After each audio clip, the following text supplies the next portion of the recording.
नमस्कार साथियों, स्वागत है आप सभी का मेरे चैनल सिर्फ आईएएस में।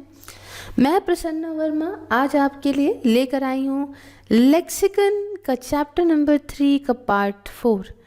चैप्टर का नाम है एथिक्स एंड ह्यूमन इंटरफेस और हम लेक्सिकन 2023 का लेटेस्ट एडिशन यहाँ पे कर रहे थे। तो आइए चलिए शुरुआत करते हैं। तो साथियों, ये सब तो मैंने आपको लास्ट चैप्टर में पढ़ाया था बढ़िया से कि आपको क्या करना चाहिए अगर आपके कोवर्कर्स लड़ रहे हो तो। अब हम यहाँ पे जो फर्स्ट टॉपिक पढ़ेंगे वो पढ़ेंगे वॉर एथिक्स का। देखिए, जब हम एथिक्स की बात करते हैं तो उसे हम हर टर्म में हर चीज़ में लेते हैं। अब इसमें हम वॉर एथिक्स को भी इंक्लूड करते हैं। आइए इसको डिटेल से समझाते हैं। सबसे पहले आपको बताती हूँ मैं वॉर क्या होता है। वॉर क्या है? जब कोई आर्म कन्फ्लिक्ट है, हथियार उठाए गए हैं, किसके बीच में?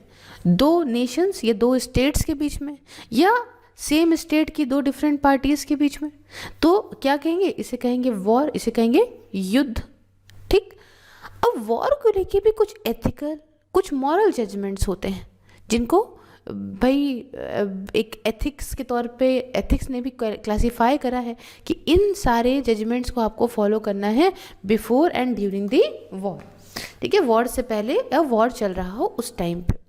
तो अब हम मोटे मोटे तौर पे जब प्रिंसिपल्स ऑफ जस्ट वॉर को जानेंगे तो इसका मैं थोड़ा सा किताब से हटके एक ओवरव्यू आपको देती हूँ।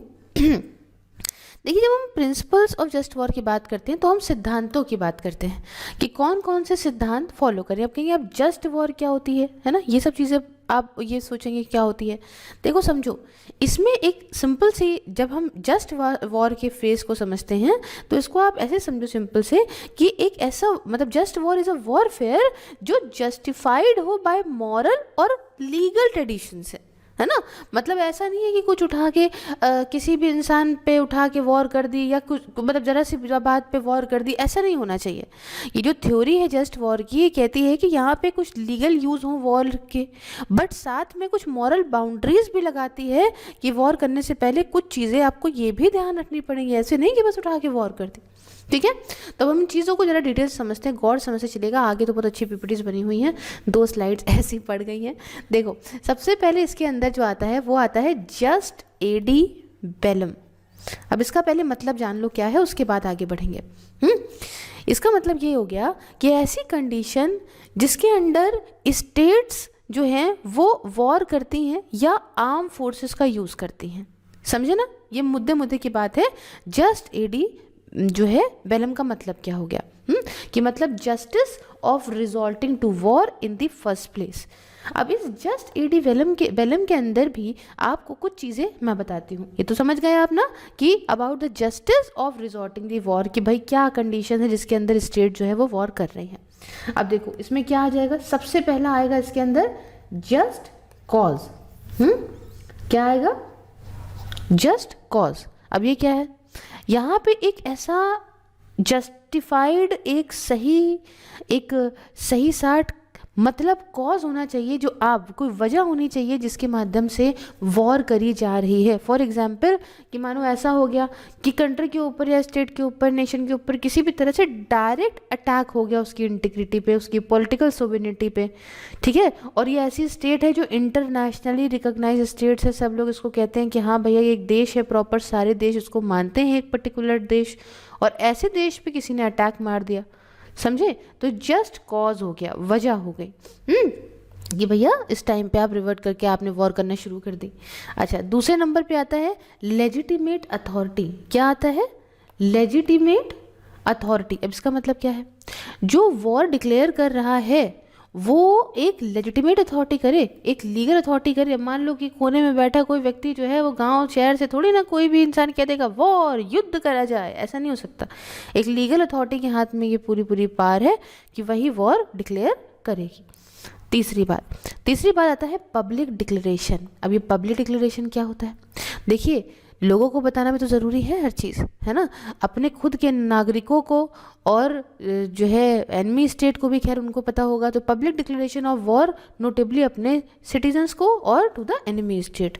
तो ये हो गया पब्लिक डिक्लेरेशन, उनको भी तो पता होना चाहिए भैया वॉर छिड़ गई है। दूसरा, अब एक ही इम्पॉर्टेंट बात है, वो है राइट इंटेंशन। देखो तुम्हारी सोच, तुम्हारा जो मतलब है इसके अंदर वो सही होना चाहिए। अगर वॉर करा रहे हो तो वॉर करने का जो इंटेंशन है वो सही होना चाहिए। इस बात को समझे कि इकलौता राइट इंटेंशन जस्ट वॉर के लिए ये नहीं है कि भाई हमारी इच्छा है कि हम सही कर रहे हैं, है ना, गलत के लिए या गलत अग्रेशन हो रहा है तो उसके लिए हम कर रहे हैं, सिर्फ इतनी सी बात नहीं है, बल्कि हम शांति लाने के लिए, या हमारा ये है कि भाई जो है अगर हमें बदला लेना है या हमें वहाँ दबा के रखना है, कुछ हार्म पहुँचाना है, क्रुएल्टी है या पर्सनल या सेल्फ इंटरेस्ट है, ये अगर इस तरीके से मामला हो रहा है तो गलत है। समझे? मतलब इस चीज़ को आप समझिए, सिंपल सी बात है कि आपको ये सिर्फ देखना है जब आप वॉर कर रहे हो तो आपके दिमाग में ये चीज़ होनी चाहिए कि ये सही है या गलत है, किसी ने मुझ पे ज़बरदस्ती हावी हुआ है और हम शांति बनाने के लिए अपनी तरफ से कि हम बिल्कुल बर्बाद ना हो जाए हम कर रहे हैं। अपना मतलब, अपना पर्सनल मतलब या बर्बाद करना या अपने मतलब के लिए या बदला लेना, ऐसा कुछ तरीके से जो है अगर आप कर रहे हो तो वो गलत चीज़ है। तो इंटेंशन जो आपका है वो हमेशा सही होना चाहिए। अच्छा, और लास्ट में जो इसके अंदर कहता है वो ये कहता है नेसेसिटी, ठीक है ना, कितनी ज़रूरत है। आर्म कन्फ्लिक्ट अगर करा जा रहा है इन टर्म्स ऑफ मनी, देखो पैसा जाता है, लोगों की ज़िंदगियाँ जाती हैं, तो इस बात को याद रखो कि इतनी ज़्यादा ये जाती हैं आर्म कन्फ्लिक्ट की वजह से, तो आप इस बात को बहुत ज़रूरी समझो कि जब बहुत ही ज़रूरी हो, जब ऐसा लगे कि war is the last result, इसके बिना तो कुछ होगा ही नहीं, तो अगर ऐसा लगे तभी, सिर्फ और सिर्फ तभी आप वॉर करिए, ऐसे बेवजह ज़रा सी बात पे ना करिए। तो इसके अंदर आप समझे कि सिद्धांतों में जस्ट वॉर के पहला आया जस्ट एडी बेलम। तो इस चीज़ को आप समझ गए कि किस कंडीशन में जो है वॉर करी जाएगी और क्या क्या चीज़ें यहाँ पे रहेंगी। आओ दूसरा समझते हैं। एक तो हमने समझा दिया आपको, दूसरा जो आता है वो आता है जस्ट इन बेलो। अब जस्ट इन बेलो क्या होता है थोड़ा समझो। अब जस्ट इन बेलो तो होगा एक तरीके से देखा जाए कि क्या रूल्स रहेंगे, है ना, अगर छोटे छोटे शब्दों में समझो तो ये जो है this is distinct from the set of rules. मतलब जो जस्ट एडी बेलम है वो अलग चीज़ हो गई है, और जस्ट इन बेलो जो है वो समझ लो सेट ऑफ रूल्स हैं जिनको फॉलो करा जाना चाहिए वॉर के टाइम पे। क्लियर हो गई बात? तो अब इसको अगर हम अच्छे से क्लियरली बताते हैं तो ये क्या है, it is about justice of conduct with in war. इसके अंदर कुछ चीज़ें आती हैं जैसे कि, एक सेकेंड, जैसे कि नॉन कम्बाटेंट इम्यूनिटी। अब ये क्या है? देखो यहाँ पे रोक लगनी चाहिए कि भाई किस पे हम अटैक कर रहे हैं, सब पे नहीं करना है। हाँ, कम्बाटेंट क्या होगा, जो मतलब पार्टिसिपेट कर रहे हैं, जो लड़ रहे हैं, जिन पे हम अटैक कर सकते हैं, है ना।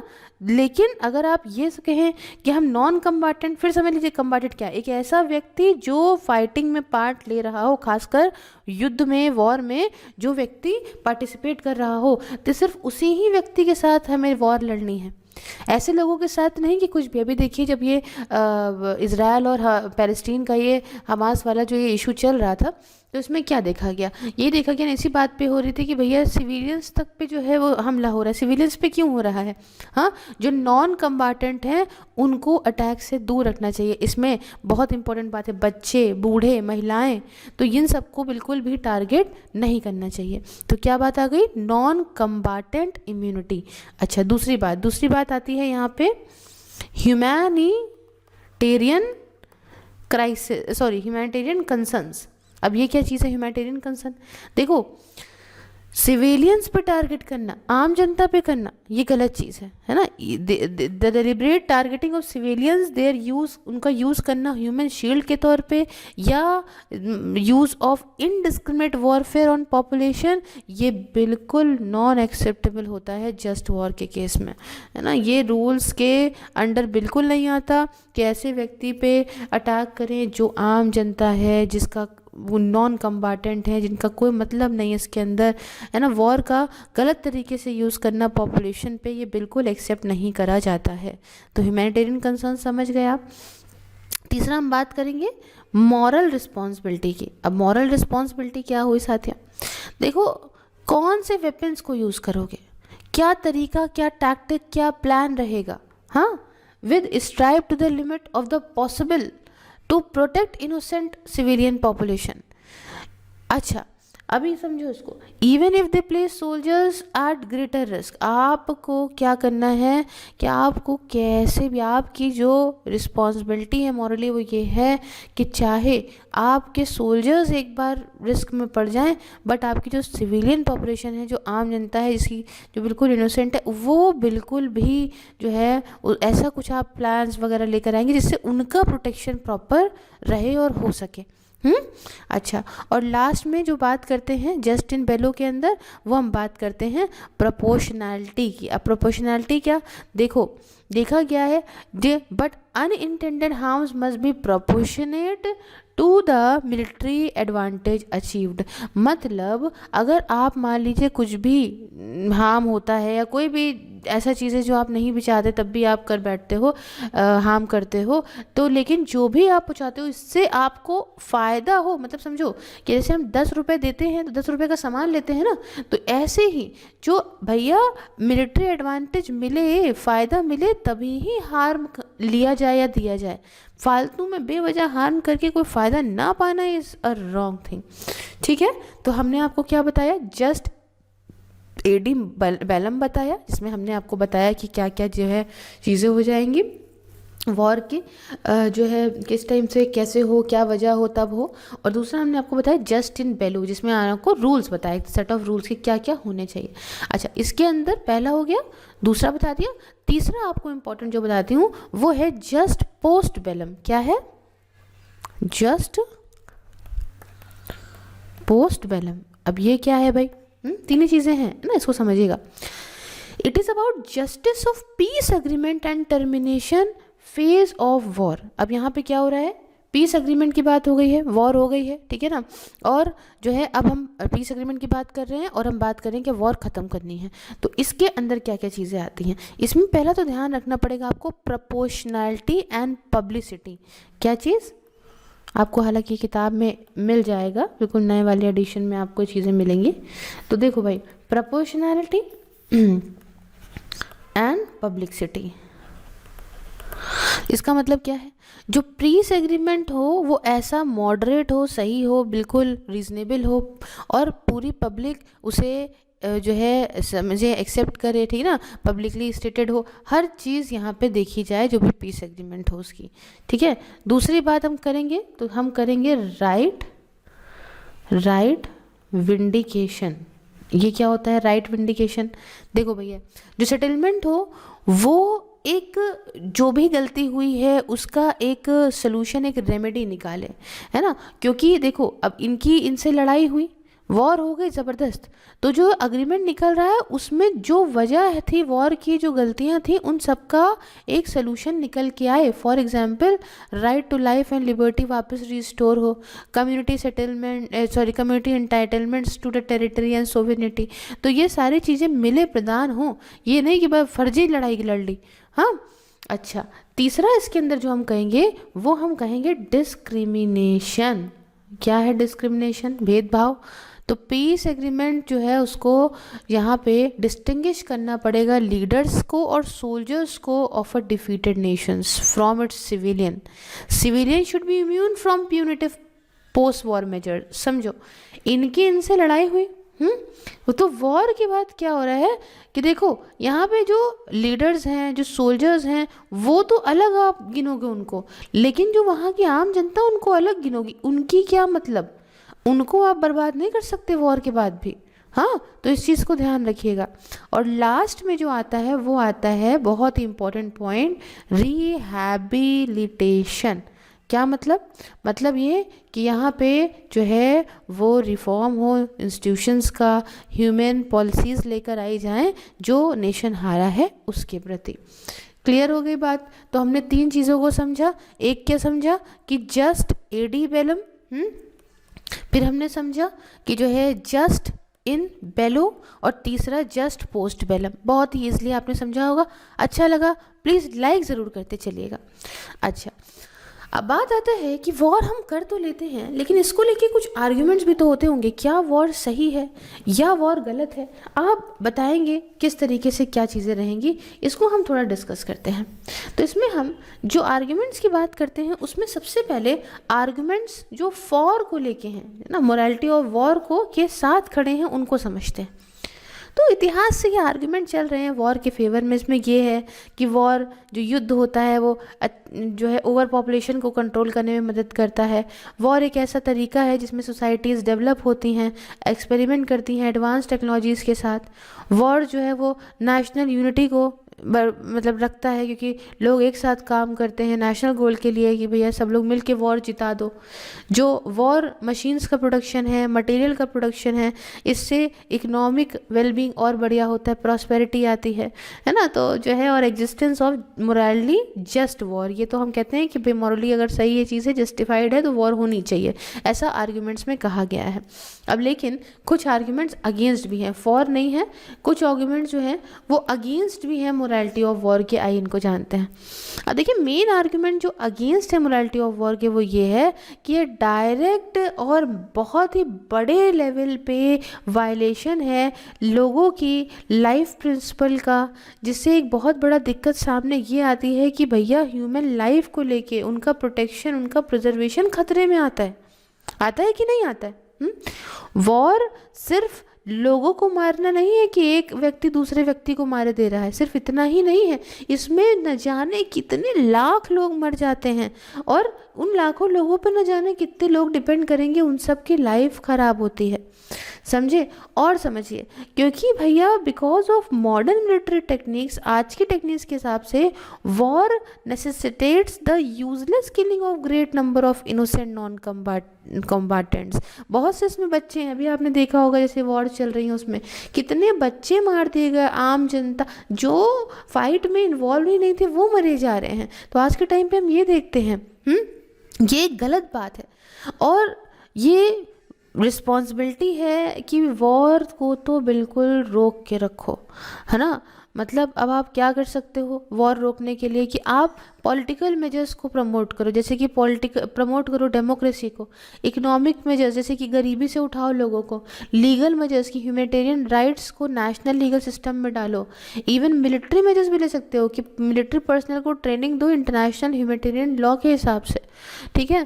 कुछ ऐसे तरीके लेकर आओ कि डायरेक्ट प्रिवेंशन हो, ऑल्सो इंक्लूड पॉलिटिकल मेजर जैसे कि क्राइसिस डिप्लोमेसी, इकोनॉमिक मेजर जैसे कि इकोनॉमिक सैंक्शंस और लीगल मेजर जैसे कि आपका जो है जो चीज़ें लाई गई हैं इंटरनेशनल क्रिमिनल कोर्ट के द्वारा। तो अब ये सब करोगे तो वॉर भैया नहीं होगी, वॉर नहीं होगी तो मुसीबत नहीं होगी। अब नेक्स्ट जो हम बात करने जा रहे हैं वो हम बात करने जा रहे हैं सोशल एथिक्स के बारे में। क्या है भाई सोशल एथिक्स, समझो। देखो सोशल एथिक्स ये फिलॉसफिकल और मॉरल प्रिंसिपल्स हैं, ये ऐसे सिद्धांत हैं, यहाँ ऐसे समझो, ये ऐसे प्रिंसिपल्स हैं दैट इन वन वे और अनदर ये एक या दूसरी तरह से आपको कलेक्टिव एक्सपीरियंस लोगों का और कल्चर का दिखाता है।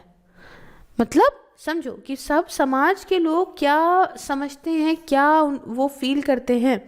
ये जो एथिक्स है ऑफन ये एक कोड ऑफ कंडक्ट के तौर पे काम करता है जो ये जिसको गवर्न करे कि क्या समाज अपनाएगा और क्या समाज नहीं अपनाएगा।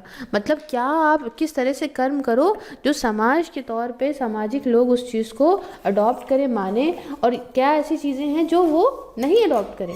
तो एक तरीके से सारे मेंबर, इसमें ये चीज़ दिखाई जा रही है कि कम्युनिटी में रहने वाले सारे मेंबर्स जो हैं वो किस चीज़ के लिए वाकई में इज़्ज़त करते हैं, केयर करते हैं।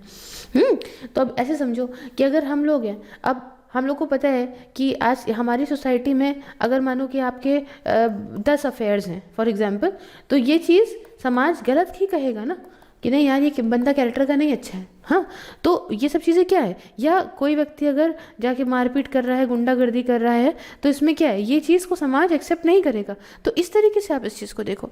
तो जो स्टैंडर्ड एथिक्स होते हैं वो टिपिकली एक इंडिविजुअल मॉरल्स के द्वारा लिए जाते हैं, जो बताता है एक व्यक्ति समझता है कि ये सही है, ये गलत है, मुझे ये करना चाहिए, मुझे नहीं करना चाहिए। लेकिन सोसाइटी के अंदर, समाज के अंदर जो है फोकस क्या होता है, वो बिहेवियर भी ज़्यादा होता है, लोगों पर एज अ होल होता है। तो हम क्या समझते हैं, अब देखो एक पर्टिकुलर डिसीजन अगर हमें लेना है, हमने कहा कि यार मैं इसको मार देता हूँ, नहीं ये गलत बात है, इसको नहीं मारना चाहिए, तो ये इंडिविजुअली मैं डिसीजन ले रहा हूँ। लेकिन अगर मान लीजिए हम सोसाइटी के टर्म में देखेंगे तो वो सोसाइटी पूरी ये समझेगी कि हाँ ये चीज़ सही है, ये सब करना चाहिए, और ये चीज़ गलत है, इसे नहीं करना चाहिए। तो ये सिंपल सी बात है। तो लोगों का देखिए, लोगों का तो सोचने का तरीका अलग अलग होता है। हालांकि अलग अलग कल्चर्स अपने अपने बिलीव्स को रखते रहे हैं, दूसरे बिलीव्स को अपोज करते रहे हैं, वो एक अलग की बात है। लेकिन हर एक व्यक्ति के तौर पे हो सकता है कोई चीज़ मैं सही समझती हूँ, आप गलत समझते हो, लेकिन उसको एज अ टोटल जो सोसाइटी है वो क्या समझती है वो एक अलग भी हो सकता है। समझ रहे हो ना? तो इसलिए सोशल एथिक्स जो है वो एक ऐसा मेथड हो गया जो आप यूज़ कर सकते हो अप्लाई करने के लिए मॉरल प्रिंसिपल्स को, किसके ऊपर? कुछ सामाजिक सोशल इश्यूज़ के ऊपर। तो पर्पस क्या है इसका? पर्पस ये है कि हम प्रॉपर तरीके से एकदम साफ क्लैरिफाई कर दें मॉरल प्रिंसिपल्स को, सोशल गोल्स को, जो हम लेकर आए हैं सोशल इश्यूज़ के साथ। पब्लिक इनिशिएटिव्स ऐसे करें कि भाई एक कुछ जो समाज में ना बहुत सारी दिक्कतें हैं, उन समाज की दिक्कतों को हम लोगों के माध्यम से अच्छी अच्छी चीज़ों से अच्छे अच्छे प्रिंसिपल्स को लागू करके समाज के जो उद्देश्य हैं उनको हम पूरा कर सकते हैं। तो अलग अलग चीज़ों के बारे में ये बातें हो गई। अच्छा, सोशल एथिक्स जो है हमेशा से एक रिलेटिव कॉन्टेक्स्ट में यूज़ करा गया है, डिपेंडेंट अपॉन स्पैशियो टेम्पोरल मिलियू। ये क्या होता है? ये कि what was socially ethical yesterday may not acceptable today. अब इसमें एक चीज़ समझो, इसको हम एग्जाम्पल के तौर पे समझाते हैं। ऐसे समझो कि पहले जो है हो सकता है कि समाज किसी चीज़ को एक्सेप्ट करता हो, कहता हो कि हाँ ये सही है, लेकिन आज के टाइम पे उसको वो बहुत गलत मानता है। हाँ, फॉर एग्जाम्पल कि involving issue of gay rights which in some nations and particularly in present times is considered as normal as compare to being social anathema earlier. अभी जो आजकल गे, ये जो LGBTQ कम्युनिटी है, इसको बहुत भारी मात्रा में एक्सेप्ट किया जा रहा है, ये कह के कि भाई ये तो एक हार्मोनल प्रॉब्लम है या ऐसा कुछ है, या तो ये भाई कुदरती चीज़ है, तो आप इस पर क्यों रोक लगाते हो, ये सब चीज़ें। लेकिन अगर यही आप थोड़ा पास में चले जाते तो ये बहुत बड़ा स्टिग्मा था, इसके लिए तो बवाल हो जाता। अच्छा, इसको तो छोड़िए, एक एग्जाम्पल आपको देती हूँ, सती का एग्जाम्पल देती हूँ। सती प्रथा बहुत ही सही मानी जाती थी पहले समाज में, है ना, लेकिन फिर आज समाज में तो भाई देखो सभी लोग कहेंगे तो गलत बात है। तो ये चीज़ें हैं। अच्छा, कभी कभी कुछ चीज़ें इतनी मतलब पहले की कंपैरिजन में आज के टाइम पे इतनी कंट्रोवर्शियल नहीं होते हैं, ऐसे टॉपिक्स नहीं होते हैं जो फॉल करें within the social ethics are affirmative action and smoking ban.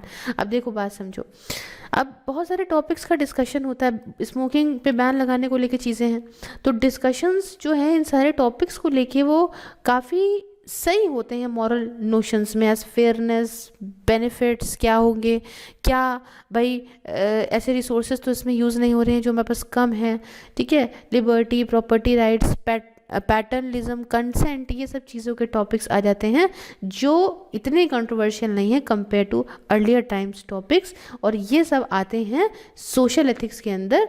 और तो ये सारी चीज़ें हैं, ठीक है। अब और चीज़ समझो, कुछ और इश्यूज़ हैं जो भी जो हैं वो हैं अभी भी, जैसे कि real gender differences in the wealth, responsibility, social roles, employment opportunities. आज आप देखते हो ना कि लड़का है इसको प्रॉपर्टी मिल जाएगी, लड़का है इसमें समाज में रोल इसका बढ़िया होगा, लड़की है तो ये घर का काम ही करेगी, ज़्यादातर छुप के ही रहेगी, ठीक है, लड़का है तो ये ज़्यादा सही से कमाएगा जाएगा। तो ये सारे डिफरेंसेस को आप कैसे समझोगे, है ना? ऐसे नहीं क्योंकि ये डिफरेंसेस होने चाहिए सालों से होते आ रहे, ऐसा नहीं है।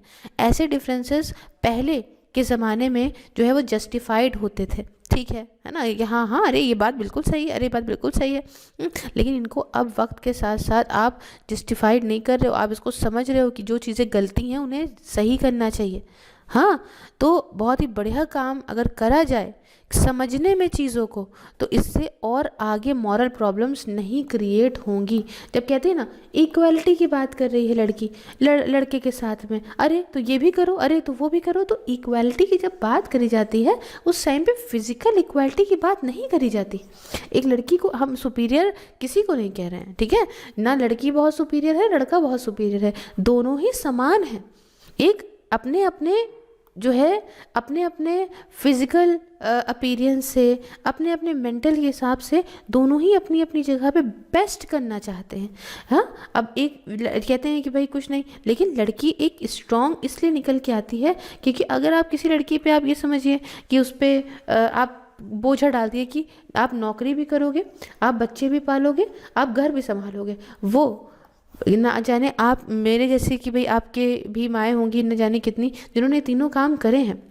लेकिन अगर आप लड़कों पे सिर्फ एक चीज़ डाल दोगे, यहाँ सिर्फ नौकरी ही करनी है आपको, है ना, या आपको घर पे जो है वो कोई काम नहीं करना है, तो इससे वो बचपन से ही चीज़ें उनके दिमाग में अलग इनकलकेट होने लग जाएंगी। तो इस वजह से आप जब इक्वालिटी की बात करते हो तो इक्वालिटी दोनों ही स्तर से लेके चलते हो, कि इक्वालिटी का मतलब ये फिजिकली चीज़ें नहीं है, मेंटल चीज़ें हैं और भी चीज़ें हैं। तो बहरहाल कुल मिला के बात इतनी है कि दोनों ही अपनी अपनी जगह पे सर्वोत्तम है, और दोनों ही अगर बढ़िया काम करेंगे तो हमारे देश के लिए बहुत अच्छा है। क्लियर है? अच्छा, और चीज़ समझिए, अब जो ट्रांसजेंडर पर्सन है ना, उनका जो काम है वो भी देखने योग्य है कि किस तरीके से ट्रांसजेंडर को आज की मॉडर्न लाइफ के अंदर डाला गया है। वो कॉरपोरेशन में काम कर रहे हैं, सरकारी जगहों पे, एजुकेशन, इंडस्ट्री, है ना, आराम से रह रहे हैं, नॉन ट्रांसजेंडर कम्युनिटीज़ में रह रहे हैं, है ना, अपना जो है भाई पहले क्या था, एकदम ही धुतकार के भगा दिया जाता था। आज के टाइम पे हम लोग चीज़ों को समझ रहे हैं। रिसेंटली इंडिया जो है वो देखा जाए तो उसके अंदर बहुत बदलाव आए हैं, कि क्या पुरानी गलतियां थी उनको समझा गया है। तमिलनाडु में हमने देखा कि पहली ट्रांसजेंडर जो है वो सब इंस्पेक्टर बनी, है ना। तो ये सब चीज़ें समझनी चाहिए कि चल ठीक है, अगर ऐसा है तो उनकी चॉइस है, लेकिन हाँ समाज में क्या चल रहा है उनको इस तरीके से उससे हटाना नहीं चाहिए। चलो बहरहाल सोशल एथिक्स को हमने यहाँ पे समझा कि क्या हो रहा है। अब यहाँ से बढ़िया चीज़ें समझिए, हम इन्वायरमेंटल एथिक्स को समझाते हैं आपको कि इन्वायरमेंटल एथिक्स क्या होती है। देखो प्यारे साथियों, ये भी एक इन्वायरमेंटल फिलॉसफी का पार्ट है। क्या? Environmental ethics. हाँ, जो ये बताती है कि जो ट्रेडिशनल बाउंड्रीज हैं एथिक्स की, उसे और आगे ले जाती है ये, है ना। अभी पहले क्या था, एथिक्स सिर्फ और सिर्फ ह्यूमंस तक था, कि व्यक्तिगत तौर पे हम देखें कि जो है ह्यूमंस में ही एथिकल चीज़ें डालेंगे, ह्यूमन एक्शंस पे डाल रहे हैं, ये है वो है। लेकिन अब ये environmental ethics non human world की तरफ भी बढ़ती है। बहुत सारे ऐसे एथिकल डिसीजंस होते हैं जो इंसान लेता है इन्वायरमेंट को लेके। क्या है मैम, एग्जाम्पल दीजिए। जैसे कि पहली बात कि क्या हमें ये जो जंगल है उन्हें काटते रहना चाहिए सिर्फ और सिर्फ इंसान के फ़ायदे के लिए? क्या हमें जो है हमारे स्पीशीज़ की लाइफ जो है ऐसे ख़राब करती रहनी चाहिए, है ना। Why should we continue to propagate our species and life itself. हम तो अपने आप को खूब बढ़ा रहे हैं, समझो बात को।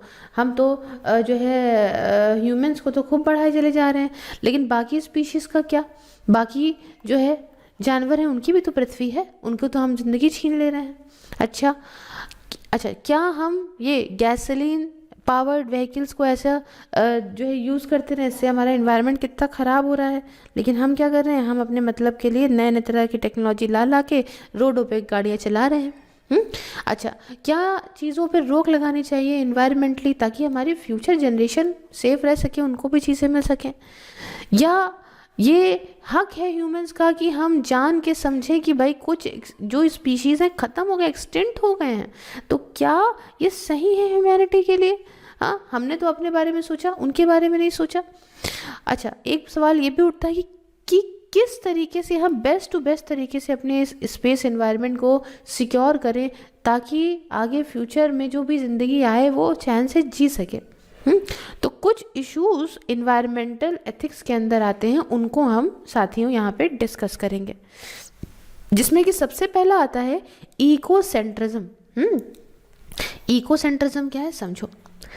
ये टर्म यूज करा जाता है बताने के लिए एक nature centred as oppose to human centred. जब हम बात करते हैं, अभी तो हम जैसे पृथ्वी को देखेंगे तो हम देखते हैं कि क्या चीज़ जो मानवता के लिए सबसे बेस्ट है उसको हम जो है जो ह्यूमंस के लिए सबसे बेस्ट है उसको हम लेके चलते हैं। लेकिन इको सेंट्रिज्म क्या कह रहा है? इको मतलब जो इन्वायरमेंट को प्राथमिकता दे, मान्यता दे, ठीक है, उसके बारे में अगर हम जो है ज़्यादा सोचें तो ज़्यादा सही है। तो इको सेंट्रिज्म का जस्टिफिकेशन यूजुअली इसके अंदर क्या है? It is an ontological belief and subsequent ethical claim. Ontological belief denies that there are any existential division between human and non-human nature sufficient to claim that humans are either the sole bearers of intrinsic value or possess greater intrinsic value than non-human nature. अब इसको simple सी भाषा में ये समझो, ये साथ साथ ये कहता है कि भैया कोई भी ऐसा भेदभाव नहीं है ह्यूमंस और नॉन ह्यूमन के बीच में, हाँ, कि ह्यूमंस जो है उन्हीं को ही सब कुछ मिलना चाहिए या बाकी स्पीशीज से ये ऊपर होने चाहिए। इसलिए जो एथिकल गेम है वो हो इक्वालिटी हो इंट्रिंसिक वैल्यू की across humans and non humans nature as और या बायोफेरिकल इगैलिटेरिज्म। ऐसा समझो कि सबके साथ, मतलब सिर्फ ह्यूमंस को ही नहीं रखना है कि हम कोई भी काम करेंगे तो बाकी स्पीशीज़ को लात मार दी सिर्फ ह्यूमंस के लिए करने बैठ गए हैं, ये चीज़ गलत है।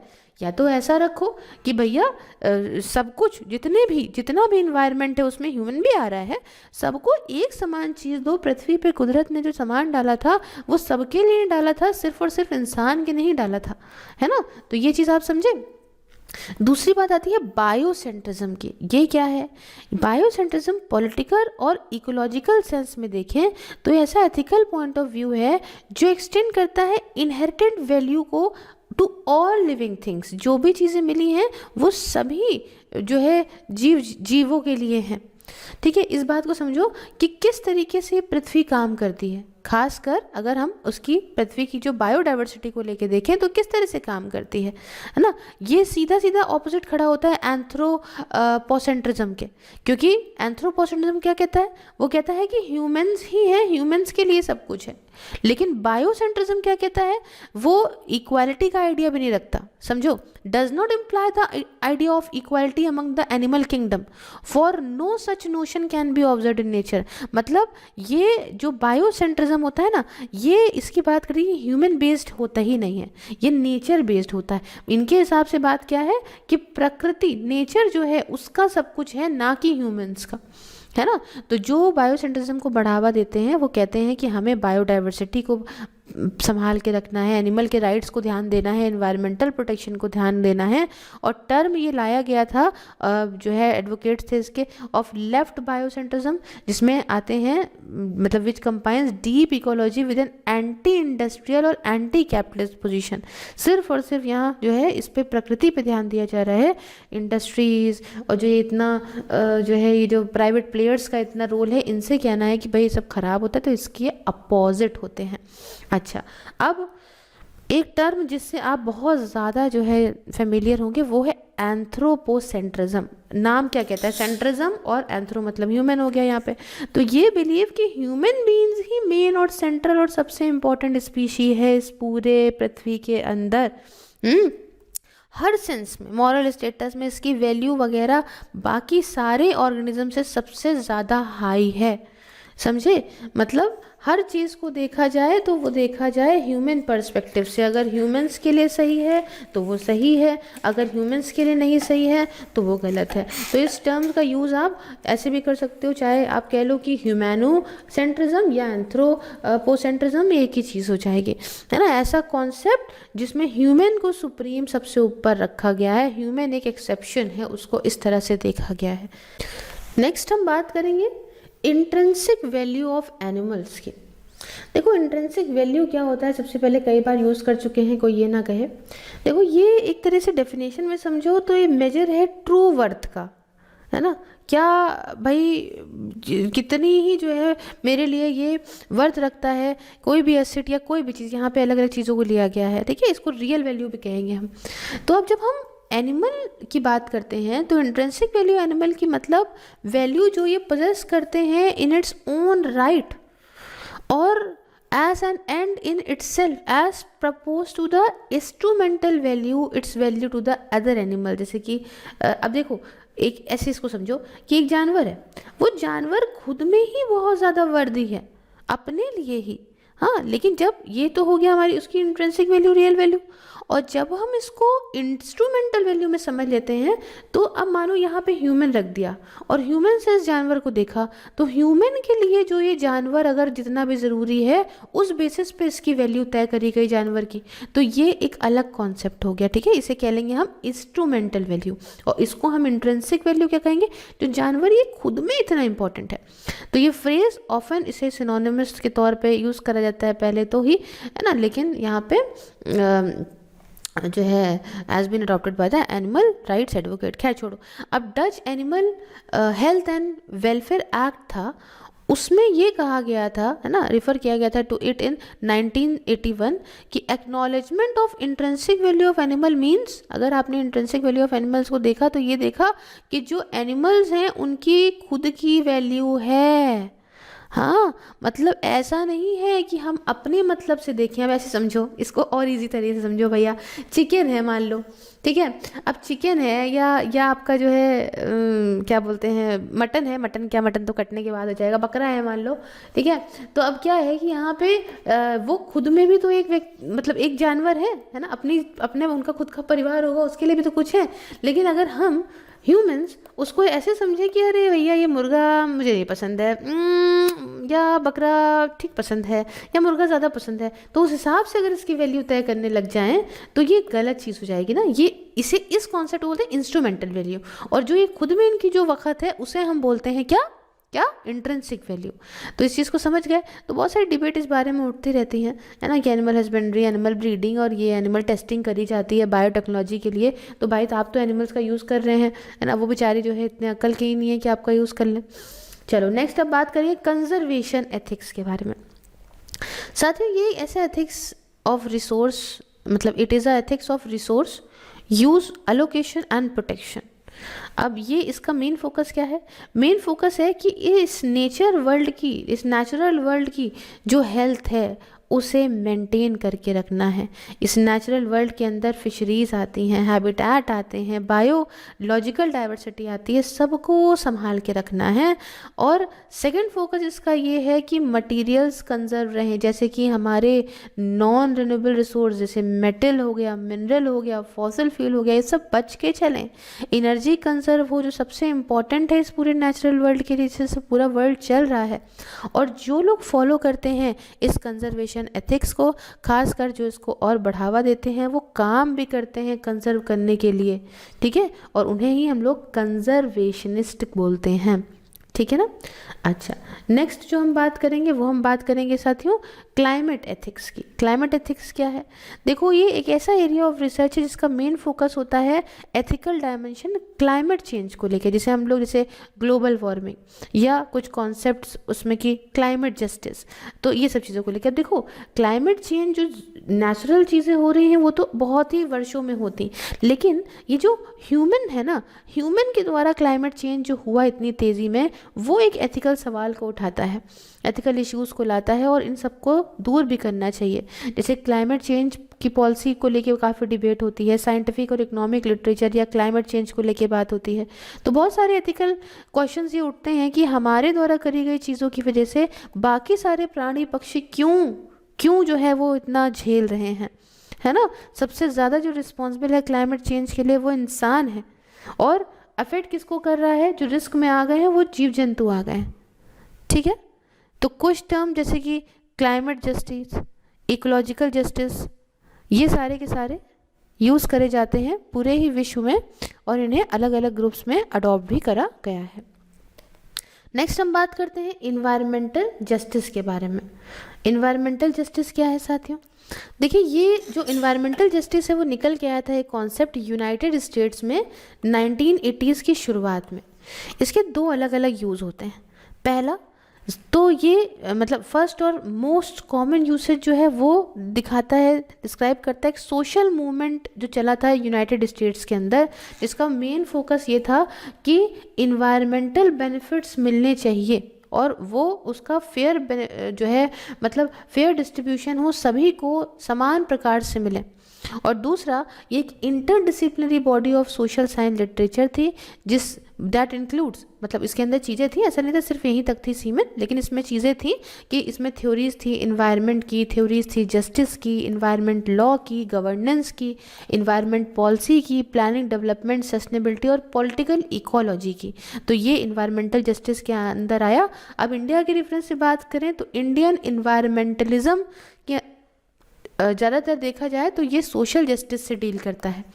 और 1970s में 80s में ये it was concerned with different access to natural assets and ecosystem services. अब आप जानते हैं 1984 में जब भोपाल गैस डिज़ास्टर हुआ था ना, तो इससे नए नए इश्यूज सामने आए थे कि इंडस्ट्रीज़ में क्या रिस्क होता है, उनकी सेफ्टी को लेके बात होना शुरू हो गई थी। अब नेक्स्ट जो हम बात करेंगे वो हम बात करेंगे इन्वायरमेंटल रेसिज्म की। ये क्या होता है भैया? ये रेसिज्म एक फॉर्म है इन्वायरमेंटल इनजस्टिस का। किसका? इनजस्टिस का, जिसमें जो इम्पैक्ट है वो पता लगाए जाते हैं as falling primarily on people of colour. समझो बात को, इसको गौर से समझना। ये जो टर्म है ना इन्वायरमेंटल रेसिज्म, ये 1987 में लाया गया था। ये 1987 की स्टडी थी जिसमें एक साथ यूएस सेंसस डेटा और गवर्नमेंट डेटा लाया गया था कि जो टॉक्सिक वेट की, जहरीले पदार्थों की जो साइट्स हैं, जहाँ भाई क्या होता क्या है कि जैसे कहीं कुछ बना और वहाँ से जहरीले पदार्थ निकले, तो ऐसी जो जगहें हैं, जो साइट्स हैं, वो कहाँ हैं देखने को मिलती हैं? तो वो ऐसी जगह देखने को मिल गई जो उस चीज़ का बेनिफिट पा रहे हैं उन लोगों से बहुत दूर हैं।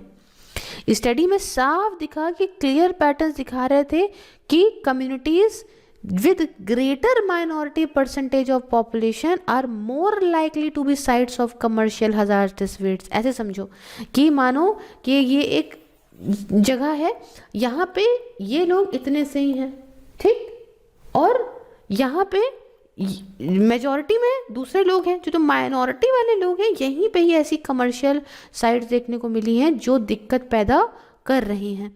और मेजॉरिटी वाले एरिया बिल्कुल साफ़ सुथरा पड़ा हुआ है, यहाँ पे कोई इस तरीके की टॉक्सिक वेस्ट की जो है फैसिलिटीज़ जो ख़तरनाक हो लोगों के लिए वो नहीं है। लेकिन जहाँ पे कुछ भारी मात्रा, मतलब कुछ लोग ऐसे जिनकी पॉपुलेशन कम है या जो माइनॉरिटी में है उस जगह पे, उन जगहों पे साइट्स देखने को मिली है। तो ये जो है वो भेदभाव देखने को मिलता है। अच्छा, नेक्स्ट बात करते हैं इको जस्टिस की। देखो इको जस्टिस ये क्या है? ये लेके चलती है कमिटमेंट्स इकोलॉजिकल सस्टेनेबिलिटी का और ह्यूमन जस्टिस का। सीधी बात है, इन्वायरमेंट को भी लेके चलो और मनुष्य साथ भी अच्छा होता रहे। ये कहता है कि जो इन्वायरमेंट में आने वाले इश्यूज़ हैं और जस्टिस इश्यूज़ हैं वो एक दूसरे से कोई लड़ नहीं रहे हैं, है ना, बस आपस में एक साथ लेके चलो। तो भैया क्योंकि कुदरत ने, ईश्वर ने जो है वो ह्यूमंस को भी बनाया है, तो ह्यूमंस के साथ ये सारी चीज़ों को लेके चलो, ह्यूमन से अलग मत हटाओ। बट हाँ, ऐसे करो कि पृथ्वी की, अर्थ की केयर भी करो, है ना, और लेकिन ऐसा भी नहीं कि ह्यूमैनिटी को लात मार दो, ह्यूमैनिटी को भी लेके चलो, ह्यूमन जस्टिस के साथ केयर करो एनवायरनमेंट की। इसलिए इसको कहते हैं इको जस्टिस। और आखिरी में बात करते हैं स्टीवर्डशिप। ये क्या होता है? ये ह्यूमन की ऑब्लिगेशन को दिखाता है to care for God's creation. भैया सीधी बात कि मनुष्य का ये फ़र्ज़ है कि ईश्वर द्वारा बनाई गई हर चीज़ को वो प्यार से उसकी केयर करे, है ना। अर्थ जो है, ये पूरी पृथ्वी जो है वो ईश्वर ने, लॉर्ड ने बनाई है, और ह्यूमंस जो है, ह्यूमैनिटी जो है वो इसकी देख रेख करने के लिए बनाए गए हैं। इसके कोई मालिक नहीं है, ओनर्स नहीं हैं, केयर टेकर्स हैं। बहुत अच्छी बात है, ये सुनिएगा कि इसने एक वाइड रेंज ऑफ इंटरप्रिटेशन दिया है। एक एक्सट्रीम जहाँ पे ह्यूमंस को एक देखा गया है एकदम अलग, बाकी क्रिएशन से कहा गया ह्यूमंस तो एकदम अलग है और बाकी सब एक तरफ आ जाते हैं, है ना। लेकिन यहाँ पे stewardship strongly coloured by ideas of dominant control and management की। ह्यूमन को तो बनाया गया देख रेख के लिए, मालिक के तौर पे नहीं। और दूसरी चीज़ में ये साफ साफ है कि जहाँ ह्यूमंस को देखा गया as a part of creation, और stewardship is a way of expressing कि किस तरह से ह्यूमंस इंटरेक्ट करें। कि देखो कुदरत के बनाए हुए एक हिस्सा ह्यूमन भी है, और किस तरीके से बड़े प्यार से, अच्छे तरीके से बाकी सारे क्रिएशन को, कुदरत के बनाए हुए जो है वो ह्यूमंस उनके साथ अच्छे से बिहेव करें और जो है एक्सप्लॉइट ना करें। तो ये हमने डील कर लिया इन्वायरमेंटल एथिक्स से साथियों। और अब हम नेक्स्ट वाले में जो पढ़ेंगे वो पढ़ेंगे एथिकल स्टैंडर्ड को। और तब तक के लिए धन्यवाद, मिलते हैं नेक्स्ट वीडियो में।